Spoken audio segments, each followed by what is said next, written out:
welcome everyone. And so we're going to do 4 parts here in this first talk today, this afternoon, or this morning. I want to talk about the manufacture and transformation of life energy according to Taoism. When I started learning about these herbs,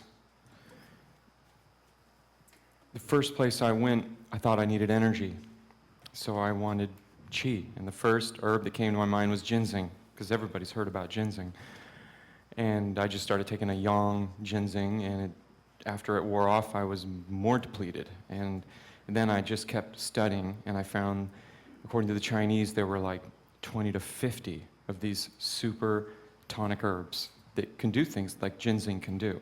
And I knew the reputation of ginseng, and immediately I said, okay, I have to know more. And then as I got into them, I learned about the 3 treasures, and I learned about Jing. And it's like Ron said, it's very simple. If you get one of Ron's books, The Ancient Wisdom of the Chinese Tonic Herbs, if you're fortunate enough to go down to the main store to call them up and pester them at the office, you might be able to get the unedited version that Warner's wouldn't publish that's twice that thick. And when you get that version, and once you've learned the basics of these herbs and you're realizing that there is something very deep here, that there is a treasure, you're going to want to learn the philosophy that goes way, way back so that you can get the most out of these herbs, because this is a long-term commitment. This is the best investment you could ever make in your life and your health, to learn everything you can about these herbs and how to take them for you and then create your program. Then, if you get that unedited version of that book, and you start reading about the 3 treasures, and you read about each one of the top herbs in each category, Jing, Qi, Shen, then you can find in the Qi category, you can read about the manufacture and transformation of life energy. It's the first 3 panels on our presentation today. And then after that, we're going to go into Jing, and we're going to go into Qi, and we're going to go into Shen. And we're going to have some fun with the Jing city and the Qi city and the Shen city. Okay. So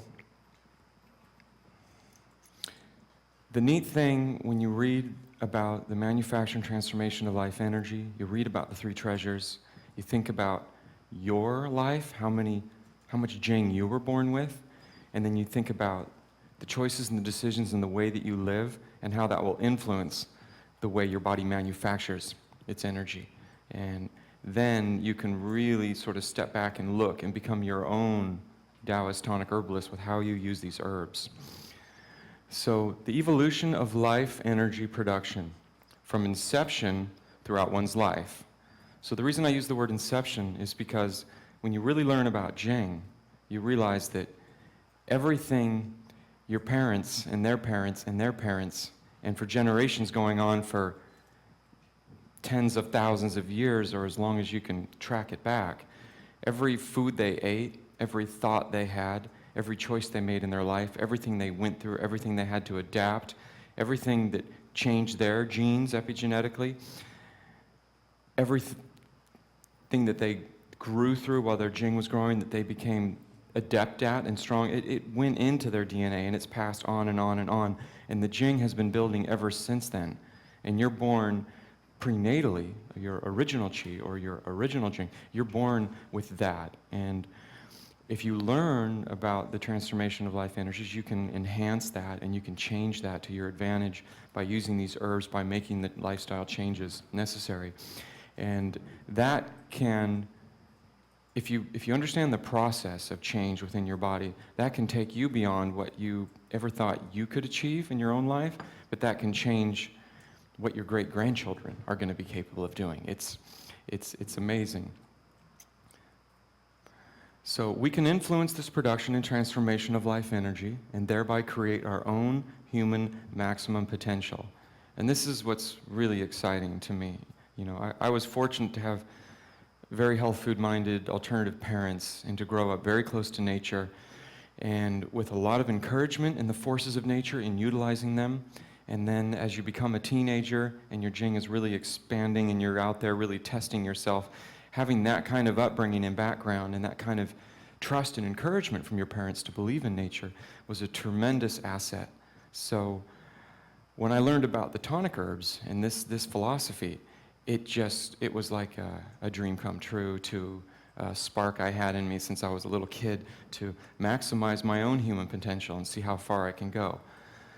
So this is definitely superhero activation stuff, if I would use a David Wolf term, because when you really learn this stuff, it's limitless, and it's amazing. There's grace to it, and there's because it works with nature, and it takes time, but the process is where you learn, where you grow from, and if you keep going, there's no limit to how healthy, how strong, how long, how connected, how intuitive, how aware to everything that you are and everyone and everything else, and it just gets more and more amazing. So we've got a lot of terms here. I'm going to start with an order, and we have a diagram of a human body and the basic organ system. So you have, let's start with your parents, okay, the Jing.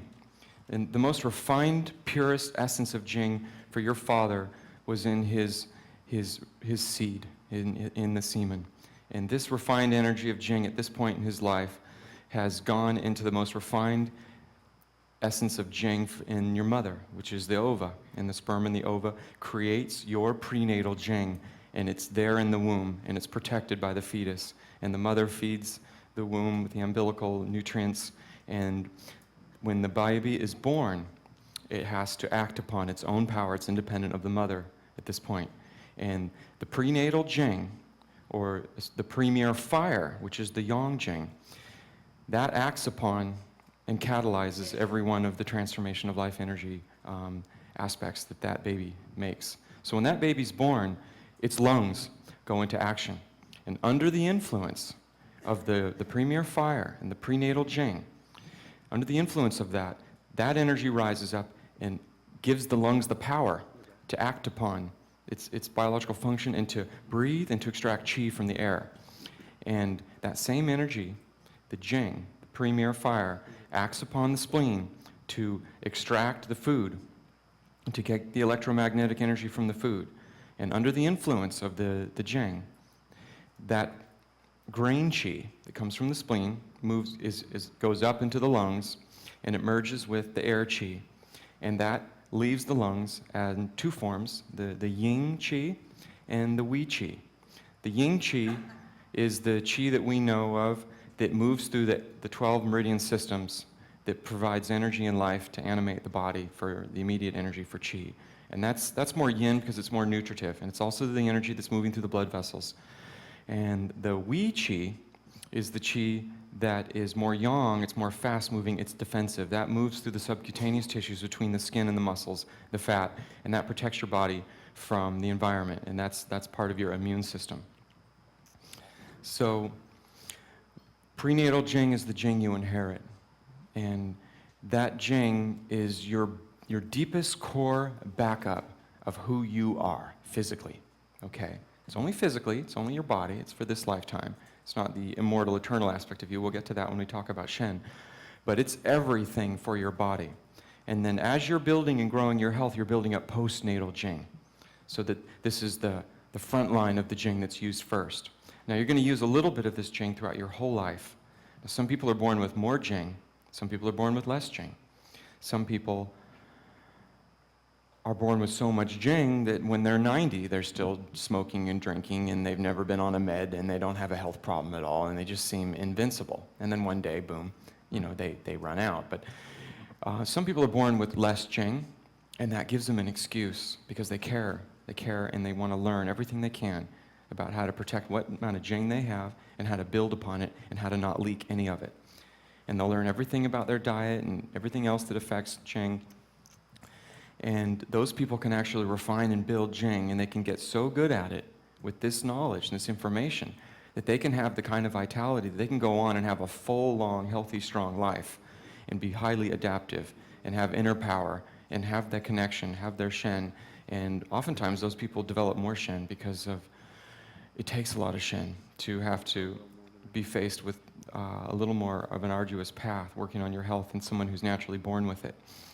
So the prenatal Jing is the original Jing that we get, and this Jing is going to determine how long you're going to live, how much vitality you have, how much strength, how much confidence you have. That Jing is going to rise up upon every organ and bodily function that you have. That Jing really is going to be stored in the bone marrow, in the kidneys, in the endocrine system, in the brain, in the adrenals, in the reproductive function. And the premier fire is the yang aspect of that Jing that's acting upon the whole transformation energy. And if we learn to not leak Jing, if we don't have an inflammatory diet, if we have a low sugar diet, a low carb diet, if we don't put inflammatory substances in our body, because when we get inflamed, the adrenals have to ramp up to make cortisol to convert to cortisone, the anti-inflammatory hormone, to put out the inflammation. And when you injure yourself and you create some inflammation and your body works against that, creates white blood cells to go there and heal, that you're using your Jing to do that, and that's a normal process. But I'm talking about chronic inflammation that you have every day in your body. That's leaking your Jing, because your adrenals have to work against it. So if you take away your inflammation, if you maximize and improve your sleep, that's when you restore your Jing. If you know how to not go to extreme for the amount of Jing and the amount of Qi that you have, to not overwork, and to not be extreme in emotionalism, and that's where the Shen comes in, or any extreme thing that throws you off balance. Now, we're not leaking Jing. And then if we learn how to do exercises and cultivate a diet and a lifestyle that's connected to nature and to consume Jing tonics, we can start to build that Jing. And when we build enough Jing, that we have more Jing, when you build enough Jing, you're going to automatically have good Qi. Okay, but there's also things we can do about the Qi, and we'll get to that. When you have good Jing and Qi, and let's say you're manufacturing or you're accumulating and you're saving and building more Jing than you're actually utilizing on a daily basis. This is the opposite to most people. They eat a standard diet, they work hard, and then they want to go play. And they don't sleep as much as they should. They're actually outputting and using more Qi than they can generate. So they're having to go to their savings account, their reserves, their Jing, to pull on that. And eventually, when they wear out the postnatal Jing, the prenatal Jing, sorry, then they're going to have to tap into their prenatal. And they've only got one-time amount of prenatal. You run out of prenatal Jing, you're going to break down fast and you're going to die. It's just the natural deep functionings. The Taoists have learned this. It's very deep, it's very simple. And when you start taking the herbs, you'll feel it. And then you'll take what you feel and you go back and you'll read the books and you'll read the philosophy a bit more and you'll start getting it and you'll realize that this is deep sacred wisdom that no one teaches you in the West. So it's possible if we do the opposite. We don't overwork and play all night and not breathe well and not eat well. So those people are not bringing in much Qi through their breath, through their food. They're outputting more Qi through what they're working, and they're not sleeping enough to replenish their Jing. So they're in a deficit. If you do the opposite, if you maximize your diet, so you're getting maximum Qi, you improve your breathing, so you're getting maximum Qi from the lungs and the spleen, and then we don't utilize all of our energy, and we don't tap all of our Jing, and we're building extra Jing with the herbs, and we're cultivating a healthy brain state, healthy Shen, healthy deep sleep, 8 hours, 5 cycles REM, deep Jing restoration, the kind of sleep that you have when you have a strong anabolic sleep drive, like when you're 16 to 21, and at 9 o'clock at night you start getting tired, you feel the pull, and you can crash and fall asleep in 15 minutes on a bus, car, plane, and sleep 8-9 hours straight through. And you wake up and you've got Jing, because you've replaced every cell of your body. And when you can do that, even through the latter decades of your life, for most people, as they're wearing out that central nervous system in the brain, which is a big part of your Jing, they sleep less and they sleep lighter and they can't restore Jing, and they've created the pathways, they've learned the habits in their brain, the circuits, to work hard and perform for others, and they're leaking a lot of Qi and Jing, and they're giving it all up for themselves, maybe for a value system that's not everything they want, or for other people, and you don't have to live that way. You can maximize your diet, you can maximize your breathing. Slowly learn these things and build these energies, and then you can learn the art of not leaking Jing. And it depends where you're at. If you know your Jing is low, then you got to take this more seriously. If your Jing is strong, maybe you're enjoying leaking some of your Jing because you've got very strong foundation, and you just say, okay, I'm going to keep my postnatal strong so I can keep living this lifestyle and not run out at some point. And you can add the herbs. You have to adjust this for where